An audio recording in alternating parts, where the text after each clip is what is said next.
Peter Connolly, thank you so much for inviting me to the Abbey Tavern in Holt.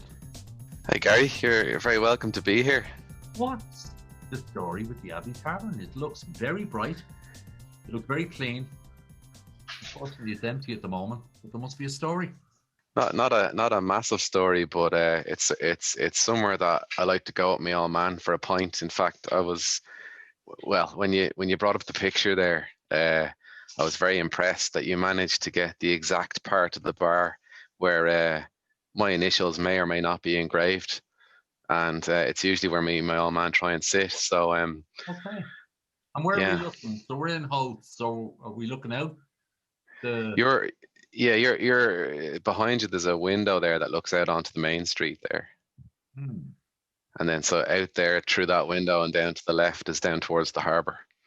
So what my story about Holt was last year. I decided I was going to take the family out for a trip from Bray, right? Big spender. And we went out and we got out of Holt. And all I remember about the trip was that there are seagulls out there the size of albatrosses. Yeah. Yeah, they're generally fed on Beshoff's fish and chips. So that's how they get so big. They're very well fed. They are. So we're sitting at the bar, or you're sitting at the bar. Who's the one person, dead or alive, that you'd love to have a pint with if it was open right now? God, what a question, Gary. Well, give it a go anyway. Well, that was that. I suppose, as I say, I would like to go back there and have a pint with my dad, but and you said a pint. I think it would depend. If it was a pint, I'd have one answer, or many. If it was many pints, I'd have a different answer. I think if it was a pint, I'd say somebody from the sporting world. I'm into sailing, Gary, as you might know, but there's an Aussie gentleman who's a very colourful character, and he's currently the co-skipper of the America's Cup Luna Rossa Challenge. He's an Aussie by the name of Jimmy Spithill. And he's to give you a little idea about his character, he's got a tattoo of a boxing kangaroo on his chest. So he's an interesting character. So I'd like to go for a pint with him, I think. So the America's Cup is they're not really boats at all, are they? They're pretty much work of science, are they? Well, they're more like planes, really. You know, they're flying there.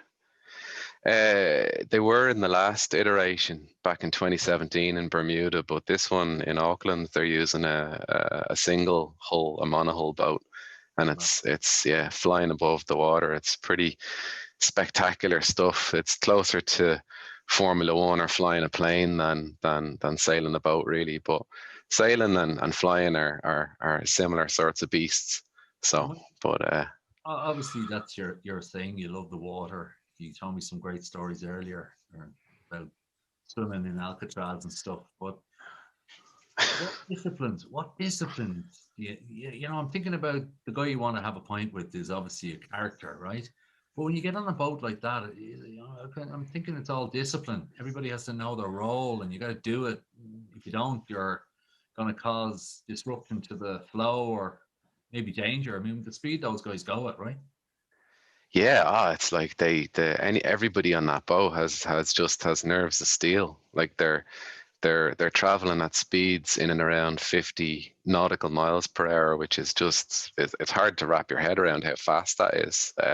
I was in Bermuda. I was lucky enough to be in Bermuda in 2017 for the last America's Cup, and those boats were going similar speeds. And I've been on some fast boats in my life, but seeing this in the flesh was just couldn't put words on it how fast they were going. So when you're going that speed over water, there's just so many opportunities for things to go wrong. So, and one of the things that I don't know if people would know about this is that the boats are really complex and they need an awful lot of software to help them run them.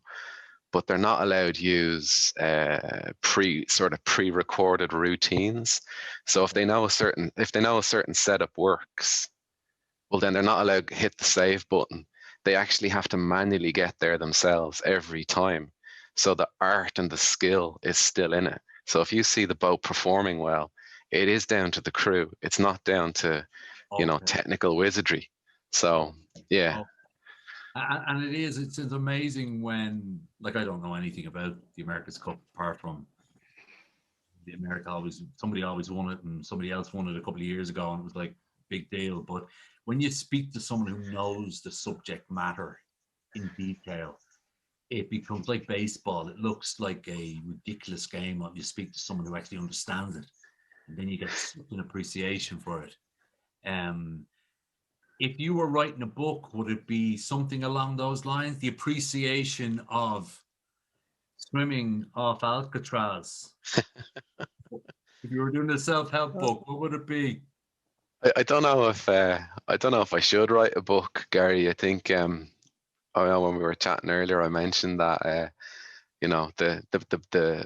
a buddy that I go and do some of these things with, and my big hope in my life is that we don't end up killing each other one day, because yeah, our safety assessments aren't usually. I'm not known for my safety assessments and things like this, Gary. Let's put it that way. But a self-help book. Do you know what? I was really lucky when I was young. My mother introduced me to this lady. She was an acupuncturist, and I was actually going for treatment for some sinus issues I was having, and she turned out to be a lot more than just an acupuncturist, and she gave me a book. I think I was 14 maybe, and the name of it was The Game of Life and How to Play It. I think it's a lady, Florence Shin, I think is the name of the author. Old, like she wrote this in the turn of the 20th century, early 1900s. Yeah. And really the whole thing was about positive thinking and being good to each other. And a lot of the stuff that would still run through my head today, I could definitely draw a line back to that book. So I think if I was going to write one, it'd have a lot of elements of that. But on top of that, I think the modern world is a bit more complicated than things were maybe back then, and certainly when I was a boy. So I'd have a chapter about ignoring the noise, and maybe that would be the title of it. And there could even be a sequel to it, Ignore the Noise being one, and the sequel could be, just tell them to get lost or something stronger.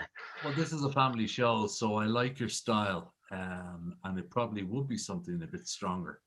So you travel, you like to travel. Yes, at one point. Yeah, but how do you keep motivated right now? Because one of the great things always was speaking to you about your travels. You like to travel. So how do you keep motivated at the moment when your travel is 5 kilometers, as they say? I don't know. Like, yeah, I suppose if you're talking work wise, In general, you're yeah, keeping it together very well. And how's Peter Connolly staying motivated? I think work wise, it's kind of easy.